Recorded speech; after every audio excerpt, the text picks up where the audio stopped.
พี่น้องเปิดภาพมามื้อนี้กันเนาะ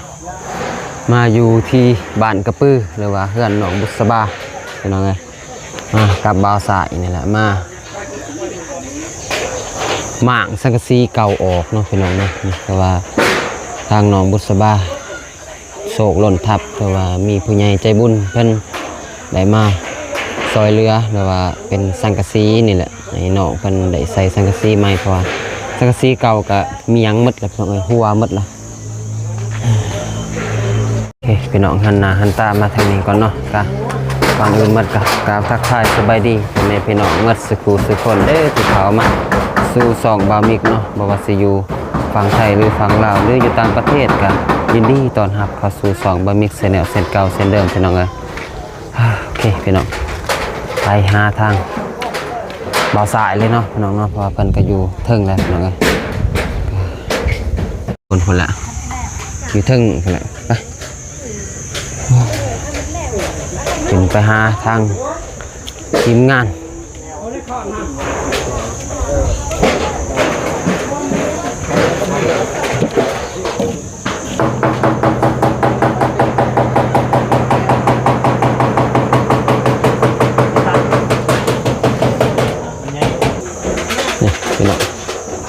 ม่างออกหมดเลยแต่เขาเครื่องหนองพันกับไหวนั่นนี่พี่น้องเขากับบริคนลงไปใส่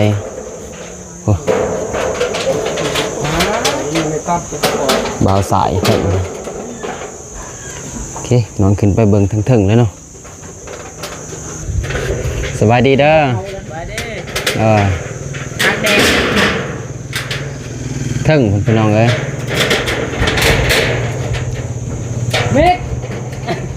มิกจำออกสบายดีเอามิกมาช่วยไปพี่น้องไปเดี๋ยวขึ้นไปเบิ่งมุมสูงก่อนพี่น้องเลยให้เห็นนำกันเลยเบิ่งมุมสูงพี่น้อง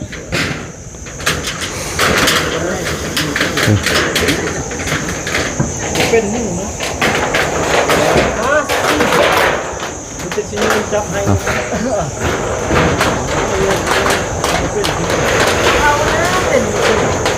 มุมสูงขึ้นมาลังค่าพี่น้องเลย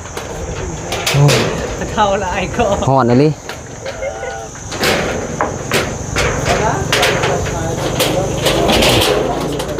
บะหมี่จับเกาะตอนนี้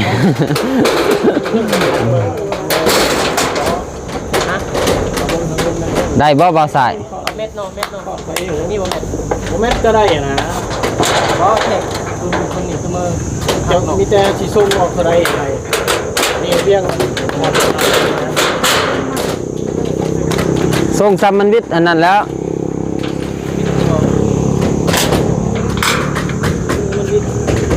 ปันไส้นะปันลมปันไส้มันหันซัมมันวิทย์แต่นั้นน้อยหนึ่ง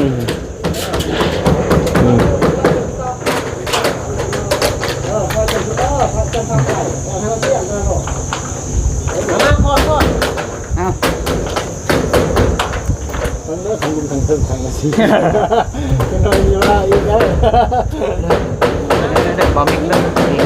หลีกทางด้วยถอยล่างก็คุณการลัดถอยล่างตัวนี้ไงไปโอ้ขาเนื้อดิจับกล้องเซี่ยวพี่น้องมันไตเอาเนี่ยอยากให้พ่อแม่พี่น้องได้เห็นนั่นแหละขึ้นมาถ่ายมุมสูงเลยเพราะว่าเปลี่ยนหลังคาใหม่หมดเนาะพี่น้องเนาะ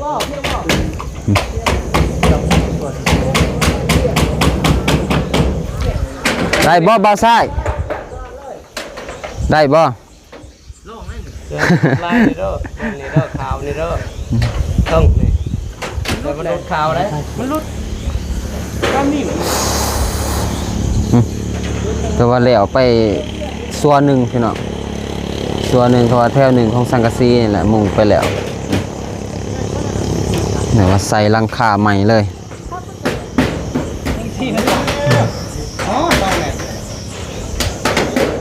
จังแพนบอกตัวนี้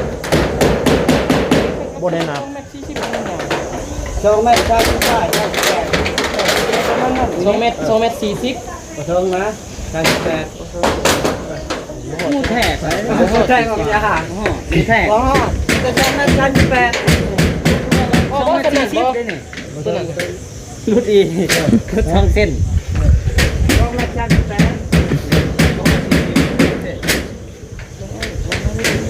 พ่อบ่สนั่นพ่อพ่ออะไรสนั่นแล้วพ่อมันเจ็บอะไรจะเอาคืนมันก็คิดเลยตัวนั้นมันก็ใช่มันก็ได้เขาประกาศจะออกจุดโชว์ใส่ครึ่งตัวแผ่นนึงเลยเหรอมันได้ตัดออกกันแล้ว ไปแล้วนี่ก้อนจึงมุ่งทางลุ่มก้อนแล้วจังอันนั้นทางเทิงแค่เดียวเลยจะมุ่งไปเลยจะคือมุ่งตัวนี้เป็นน้ำลังมุ่งเบิ่งลุ่มก้อน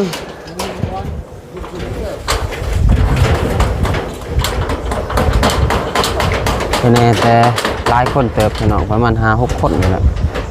6 คน 7 คนมาซอยมื้อนี้พอมีขึ้นมาเนี่ยก็ลืมใส่เสื้อแขนยาวพี่น้องเลย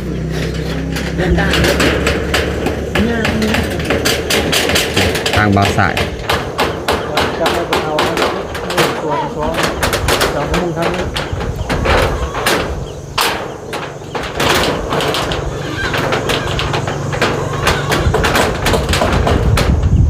มาซอยน้องบุษบากับบ่าวสายนี่แหละพี่น้องเลยแทนลบเขาบีบแต่เขาขายแบบเขาขนาดนั้นตรงนี้ไม่เอาลงฮะก็แผ่นลบแผ่นลบบ่มันมีเป็นก่อคือกันมีถ้าซื้อมาจับแบบตัวลบอย่างนี้แม่นมีอยู่ตัวเป็นก่อกันต้นคอยวะ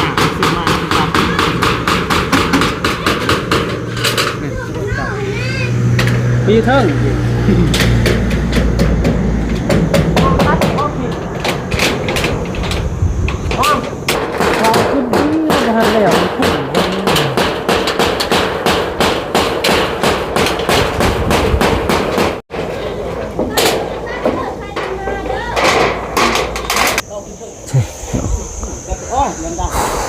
แดดขนาดนี้พี่น้องเลยแต่ว่าเหลวไปแถวนึงเลย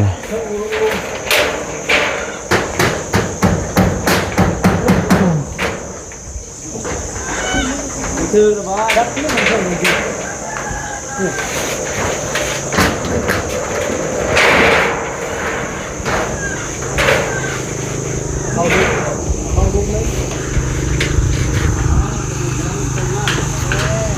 เป็นบ่บ่าวสายเป็นบ่ได้อยู่บ่มุง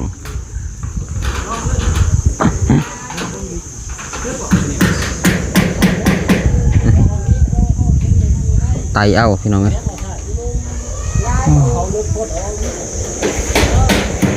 ดีแต่ใหม่นึงดีนี่พี่น้องกาอยู่ไตเบ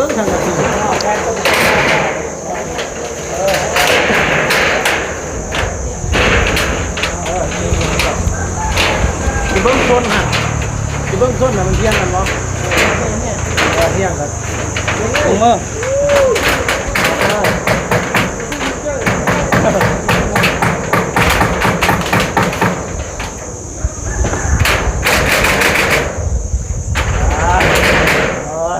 จัง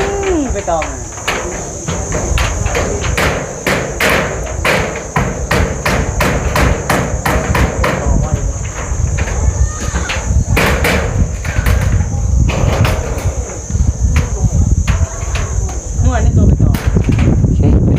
ซอยทางบ่าวสายก่อนเนาะพี่น้องเนาะโอเคเปลี่ยนบ่าวสายก่อนพี่น้องเลยได้ป่ะจะสิตอกมาทั้งที่เลิกสิตอกให้บอมิกดิให้ได้บ่มันมีหาทางล่างมันเป็นอยู่บนสุดอีกสิอยู่2 คนกับพ่อกระเทินเนาะเบิ้งบ่าวสายโอ้เหลื่อมไปนี่ขึ้นเทิงบ่ด้วยบ่เทิงเหมือน ตอนนั้นลงลุมเลยตัวเหนียวขึ้นเทิงเนาะ นี่ ต้องตัวนี้กูดูเน้นนั่นนี่ฮะ แน่เด้อ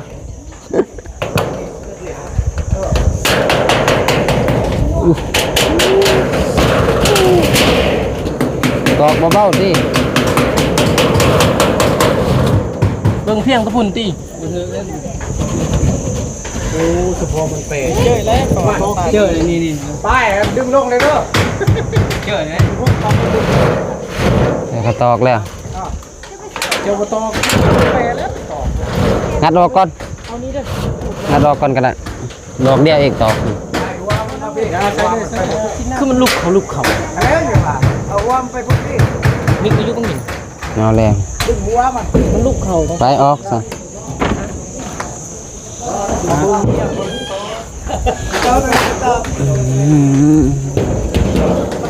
พุกเขาไปพ่นได้ตายไปดึงหัวมันไปพ่น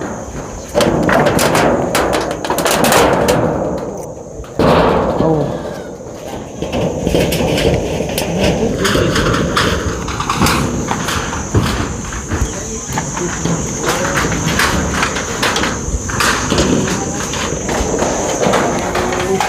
ขาก้อนเด้ออันนี้ มันก็อยากละอีกนิดเนาะ ถ้าเอาหมวก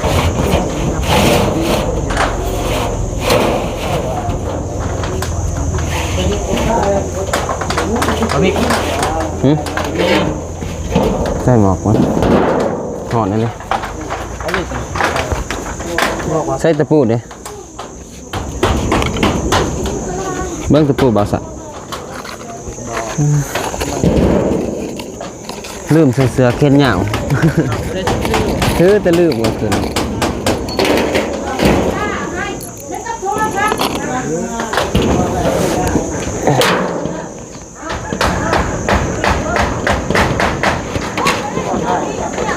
มึงจะมาจับเ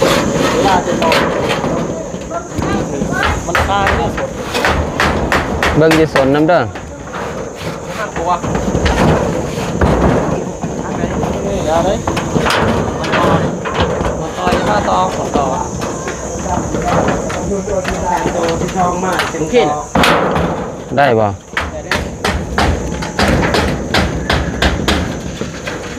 โอ้มามันเข่าไปโผล่หลักของเขาเนี่ยมันไปโพดแล้วมีดื่มแล้วไปโพดแล้ว มันไป มันไปตรงไปตัวนี้ มันไปแต่เพนตะมิดพุ่นแหล้วค่ะมันสิไปอีกอ่ะ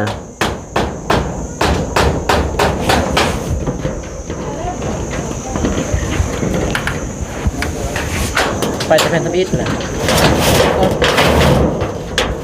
หืม ออกก่อน ออกมันก็นัดนะ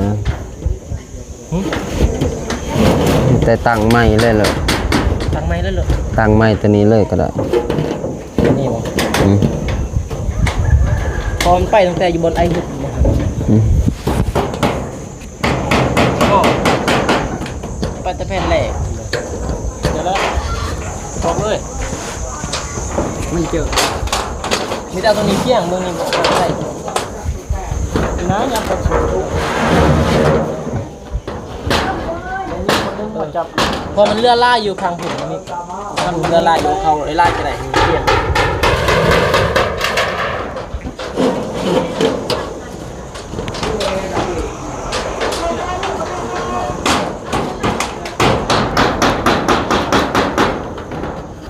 มันเข้าเรือตาดิ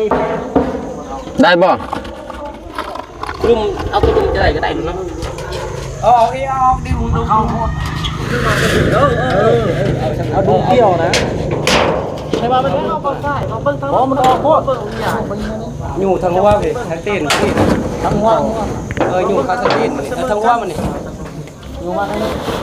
มันตรงชื่อห้องตรงนั้นพอแล้วจะมันเข้าได้เบิ้งบอส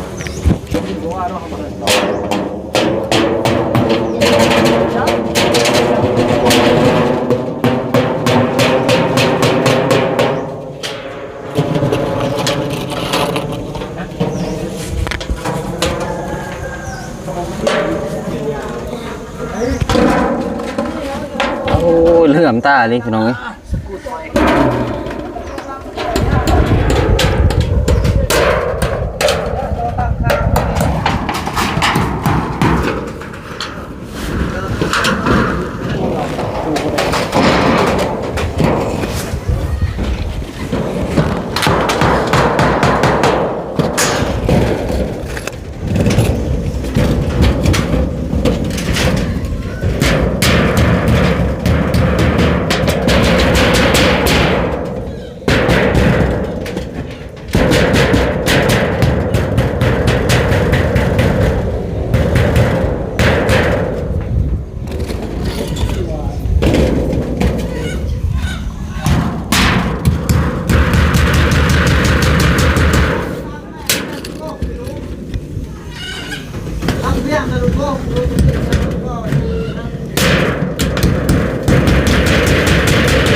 ขึ้นมาเลย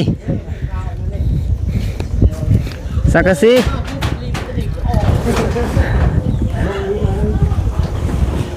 แรกก็บุกเขา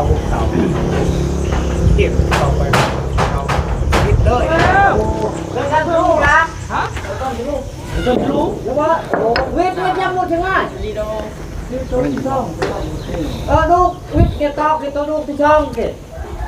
นี่ลูกเสียบ่เนาะนี่ฮะตัวโซนกรุ๊ปเด้อตอกตัวกี้เด้อลงเลยลงมาอีกแต่ว่าคนคือคนให้สร้างเพิ่นหรือว่าเพิ่นเคยเนาะพี่น้องเนาะทางบอบิ๊กเองก็บ่ถนัดปานใดแต่อย่าได้ความงามว่าเพิ่นเฮ็ดได้ดีพี่น้องเอ้ยนี่ๆเพิ่นเฮ็ด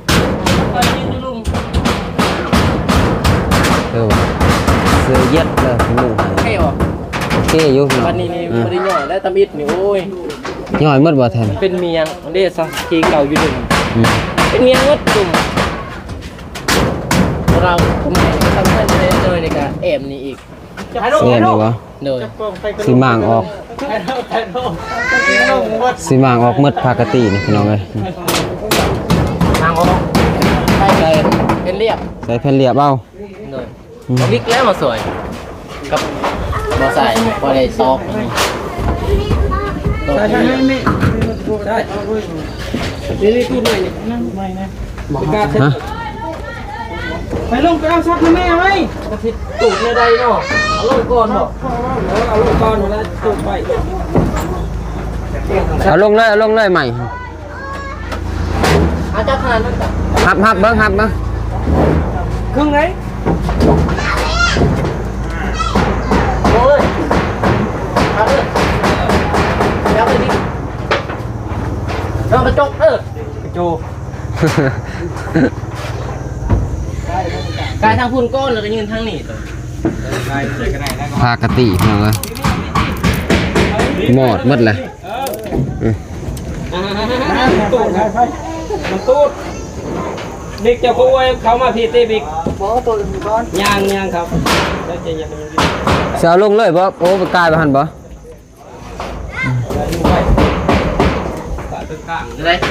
กายไปหันบ่เบิ่งลมพี่น้องเอ้ย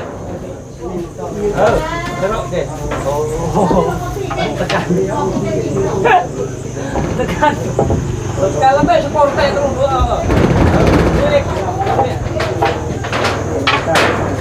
วว่าสิแล้วด่านหนึ่งพี่น้องยังอีกด่านหนึ่งทางนี่แล้วด่านหนึ่งผมก็สังกะสียังด่านหนึ่งจักแพนจะสื่อกุ๊กสีนี่ยังเท่าไรนี่จักเท่าไรดูนั่นอยู่ในสังกะสียืนขึ้นเลยสังกะสีดูดำเลยออกนั่นลงไปนั่งมันโซ่ทุ่มเทขนาดเบาสายมือนี่ เบิ่งแต่จน มุงแล้วก็สิต่อนี่เลยพี่น้องเอ้ย นี่แหละ แซมเอาออกหมดปกตินี่ วงประตูวงกองเอี่ยมช่องวง ใส่บ่งปองเอี่ยมอีกเออ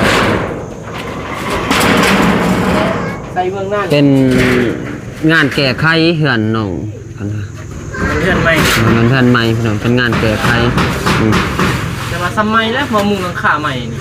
แต่ว่ามุงหลังคาใหม่ใส่แผ่นเรียบแต่ว่าแผ่นเรียบแผ่นแบบเดียวกับเพื่อนเบามิกนั่นแหละแผ่นเรียบนี่ น่าจะแน่ลูกครับมาเมื่อแรกอย่างนี้เนาะ แกะออกหมดนั่นแหละ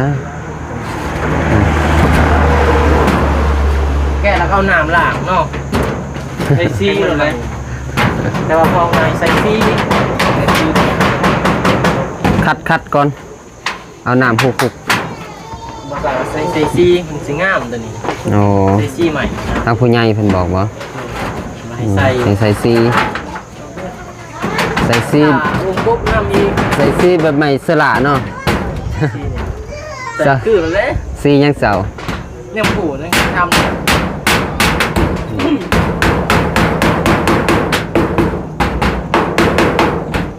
ว่าจะบอก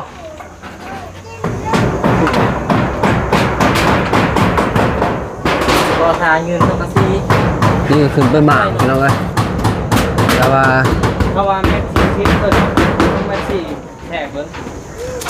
ดีแต่ทางน้องเพิ่น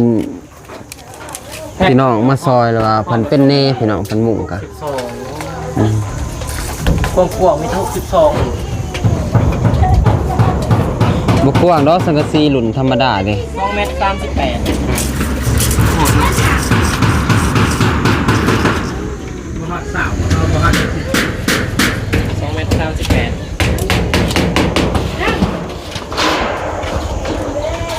ชื่อดีตับเดียวแต่ว่า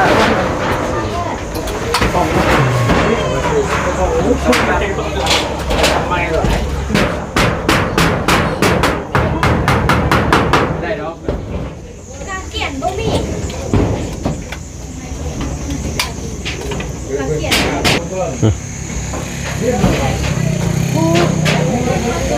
ผู้ดีเที่ยงแล้วเนาะ โมงนี่ 10 โมงพี่น้องเอ้ยแดดอีหลี อ้าวขึ้นมาตรวจงานเหรอ สบายดีเด้อน้องบุษบัตเออ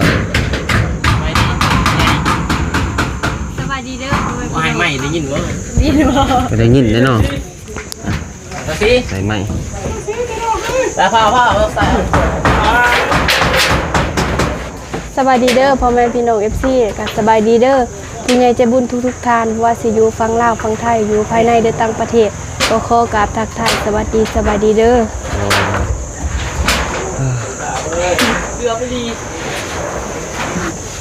เอาแผ่นตัวนั้นเนาะคือสีแหลก รถชุดนี้บ่แม่นรถน้องเด้อพี่น้องเอ้ยแต่ว่า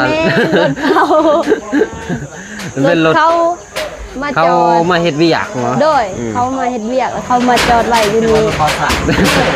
ธรรมดา ว่ามาจอดไว้บ่มีบอนจอดเนาะ บ่มีบ่อนจอดเพิ่นก็เลยว่ามาขอจอดอยู่นี้ ว่าเขามาขอจอดอยู่หน้าบ้านน้องเพิ่นเป็น พ่อบ่จังกะซี จกของพาย พ่อบ่ เนาะ จังกะซี จักนะ บ่พ่อกับ อยู่ใส่สีใส่ปอง เอา เดียว ไหมอยู่หอนอยู่ตรงนี้ เวียกตอนนั้นตำลัง รังจะนอนก่อนครับ เด้อ แล้วมุ่งก่อนแล้วขั้นตอนมุ่ มั ง ดมือเลยมือนี้ครับ มีแต่หมูบนหมู แต่มือ ทอดโม่งเลยก็พักกินข้าวก่อนมันห่อนแดด โอ้ บ่หุ่นแดดเอาโทรศัพท์ไปจับเลยโทรศัพท์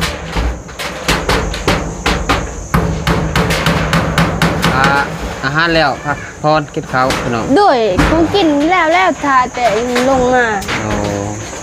แต่ว่าทางทีมงานบ่ทันหิว เพิ่นสิมุ่งให้สุดเลยเด้อจ้ะ มาแต่เช้าก็พักผ่อนเลยถ้าว่าแล้วก็บอกพอเพิ่นพักผ่อนกินข้าวสิบายแล้วได้นี่วะ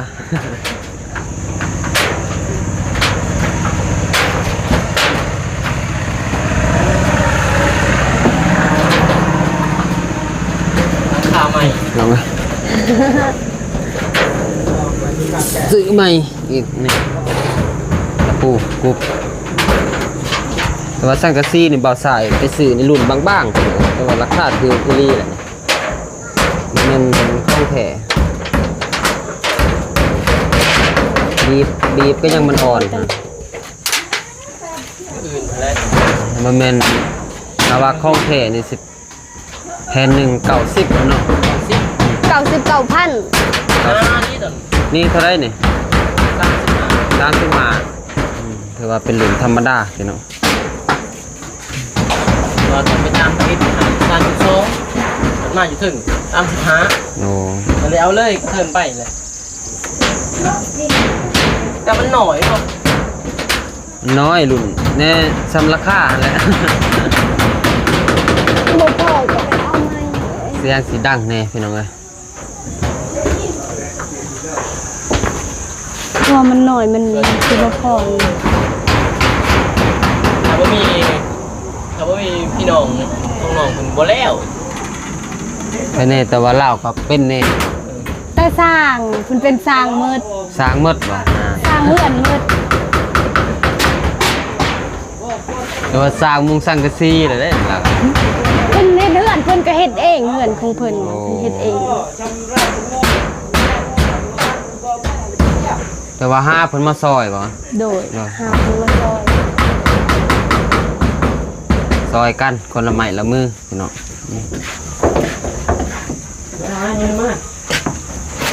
รอบหมอเดี๋ยวมาหรอ ไปแม่ ให้ยืนขึ้นอีกปะบ่มีกระโหลกมาทำยาไปเลยฮ้อนดิ เดี๋ยวเด้อ ยับเด้อโอ้ยคอยเด้อคอยเด้อ มีแต่ถ้าเบิ่งคลิปหน้าแต่ว่าตอนมอสิแล้วดิพี่น้องถ้าเบิ่งคลิปหน้านี่ก็ ใส่ลูกปิง บ่มีก็แสดงจบคลิปก่อนเนาะพี่น้องเนาะ ตัวได้ลูกปิง ก็สิอยู่ซอยน้องเพิ่นมัดมือมื้อนี้แหละพี่น้องก็บ่ได้ไปใส่ดอกมีแต่แซ่บเด็ ตัว ดให นี้ ม่ นี่ตัวนี้นี่ ตอนแรก อันนั้นนะพี่น้องมาเฮ็ดให้ไหมเด้นี่ต้องใส่ไหม จบคลิปก่อน กองนี้ ตัวอันเก่า โอเคพี่น้องวันนี้ก็สิได้จบคลิปก่อนเนาะพี่น้องเนาะมีแต่ไว้เบิ่งคลิปต่อๆเนาะพี่น้องเนาะแล้วว่าเทป2อีกก็สิได้อัปเดตใหม่ถ้าว่าแล้วอีกก็มื้อนี้ก็สิได้อยู่มัดมือนี่แหละพี่น้องบ่ได้ไปทางใดสิได้ซอยทางน้องบุษบาหรือว่าบ่าวสายเพิ่นเนาะมื้อนี้เนาะก่อนอื่นเบิ่นก็ผมมาขอบใจผู้ใหญ่ใจบุญทุกๆท่านเด้อที่เข้ามาซอยเรือทางน้องบุษบาเพิ่นหรือว่าทางผู้ใหญ่ทางบ่าวสายแล้วที่เข้ามาหาเนาะก็ขออวยพรให้ผู้ใหญ่ใจบุญทุกท่านจงมีสุขภาพแข็งแรงปังๆปรารถนาสิ่งใดก็ขอให้ได้สิ่งนั้นให้สมดังใจปรารถนาเนาะพี่น้องเนาะแล้วก็ FC ทุกท่านไม่ว่าสิอยู่ภายในหรือต่างประเทศก็ขอให้อวยพรจงมีสุขภาพแข็งแรงปังๆเนาะปรารถนาสิ่งใดก็ขอให้ได้สิ่งนั้นให้สมดังใจปรารถนาพี่น้องเอ้ยก็ขอขอบคุณขอบใจที่เบิ่งคลิปบ่าวมิกแต่ต้นคลิปจนจบก็ขอกำลังจิตกำลังใจคนละ1ไลค์1แชร์ให้บ่าวมิกได้ทำคลิปต่อๆก็ไปเนาะพี่น้องเนาะให้เป็นกำลังใจบ่าวมิกมาตลอดก็ขอขอบใจ FC ทุกๆท่านหลายๆเด้อแล้วก็เป็นใจบุญที่เข้ามาทาง2บ่าวมิกเนาะก็ขอ ขอบคุณขอบใจหลายๆพี่น้องเอ้ยนะคลิปนี้บ่าวมิกก็แสดงขอตัวก่อนเนาะไว้พบพอกันคลิปหน้าคลิปนี้ก็ขอกล่าวคำว่าสบายดีเด้อบ๊ายบาย